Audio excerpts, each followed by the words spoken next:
હથોડી મારી તો ઉખડી ગયા પોપડા, પગ માર્યો તો કેનાલમાં પડ્યા ભ્રષ્ટાચારના ગાબડા. જ્યાં જુઓ ત્યાં બિસ્માર હાલતમાં કેનાલ.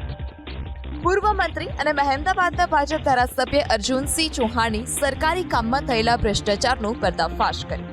વાંટવાડી ગામમાંથી પસાર થતી સિંચાઈ કેનાલમાં ભ્રષ્ટાચાર થયાની ગ્રામજનોએ ધારાસભ્ય અર્જુનસિંહ ચૌહાણને ફરિયાદ કરી હતી.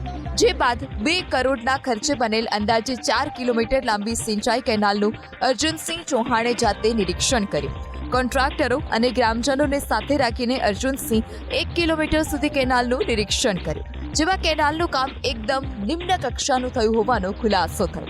કેટલાક સ્થળે અર્જુનસિંહે હથોડી મારી તો સિમેન્ટને બદલે જાણે ફક્ત માટી હોય તેમ પોપડા ઉખડવા લાગ્યા, તો કેટલાક સ્થળે પગ માર્યા તો ભ્રષ્ટાચારના ગાબડા પડ્યા. કોન્ટ્રાક્ટરની આ જ કામગીરીથી અર્જુનસિંહ ચૌહાણ ખૂબ જ ગુસ્સે ભરાયા. અધિકારીઓને જ્યારે કામગીરી અંગે સવાલ કર્યો તો તેઓ પણ કોઈ જવાબ ન આપી શક્યા. એબીપી અસ્મિતા સાથે વાત કરતા અર્જુનસિંહે સ્પષ્ટ કહ્યું છે કે સમગ્ર કેનાલ તોડાવીને ફરીથી બનાવવા માટે મુખ્યમંત્રી સમક્ષ રજૂઆત કરશે, જેનો સંપૂર્ણ ખર્ચ કોન્ટ્રાક્ટર પોતે ઉપાડશે. 1 કિલોમીટર ફર્યો છું, જાતે પણ મેં લાત મારીને ગુણવત્તા ચકાસી, જરૂર લાગી તો હથોડીથી પણ ચકાસી છે, અને એકય બાજુ એનો સાંધો બેસે એવું હતું નહીં. સરકારમાં કેટલું એસઓઆરથી કામ મળે છે, એની સામે એકદમ હલકી કક્ષાની આ ગુણવત્તાનું કામ મને દર્શન થયા છે.